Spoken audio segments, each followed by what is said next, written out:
மழையும் மின்னலும் போதகர் மோகனுடன் சபையார் கூடி ஆராதிக்கும் இடத்தை நாசமாக்கிற்று.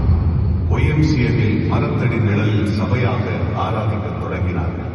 சனிக்கிழமை இரவுதோறும் போதகர் மோகனுடன் இணைந்த இளம் விசுவாசிகள் சபைக்கு ஒரு இடம் வேண்டும் என்று ஜெபித்தார்கள். அப்படிப்பட்ட வழக்கமான ஒரு சனிக்கிழமை இரவில் போதகர் மோகன் தேவனுடைய சத்தத்தை தெளிவாக கேட்டார். பிரதான சாலையில் உனக்கு ஒரு இடம் இருக்கிறது, ஜெபிப்பதை நிறுத்தி என்னை துதிக்கத் தொடங்கு. திடீரென ஒருவர் வந்தார். 1 ஏக்கருக்கு குறைவான ஒரு இடம் இங்கு இருக்கிறது, அதன் சொந்தக்காரரும் பக்கத்தில் தான் இருக்கிறார் என்று தெரிவித்து சென்றார்.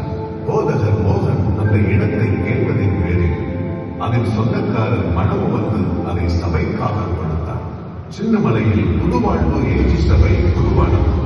ஞாயிறுதோறும் ஆயிரக்கணக்கானோர் கூடி ஆராதித்த புதுவாழ்வு திருச்சபை கட்டிடம் நிரம்பி வழிய ஆரம்பித்தது.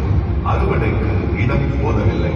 சபை கட்டிடத்திற்கு இடதுபுறமும் வலதுபுறமும் விரிவாக்கம் செய்ய பரிந்துரைத்த அநேகர் வாரந்தோறும் அதற்காக வாரத்துடன் ஜெபிக்கவும் துவங்கினர்.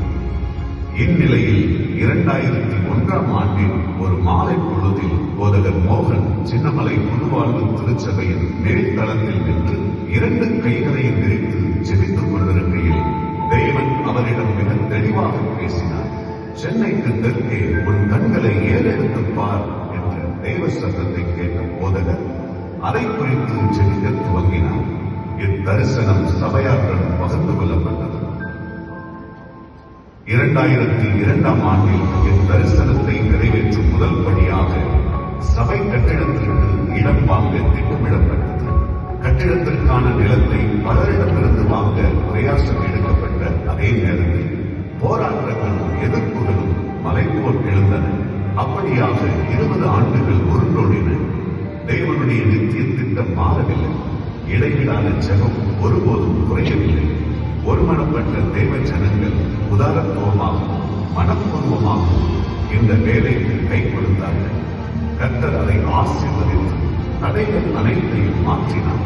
விசுவாசிகள் பலருடைய உதவியுடன் எல்லா துறைகளிலிருந்தும் அவசியமான அனுமதிகளை பெற தேவன் அனுக்கிரகம் பாராட்டினார். ஒருவாறாக கட்டிடத்தின் வரைபடங்கள் ஆயத்தப்படுத்தப்பட்டன.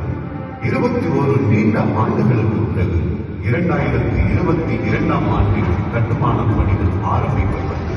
ஒரு கல்லின் மேல் மறு கல்லாக படிப்படியாக வேலை நடைபெற்று வந்தது. ஒவ்வொரு முறையும் புதிய வேலைகள் துவங்கும் போது ஏறெடுத்த விண்ணப்பங்களை தேவன் தயவாய் கேட்டு பாதுகாப்போடு கட்டிடம் எழுப்ப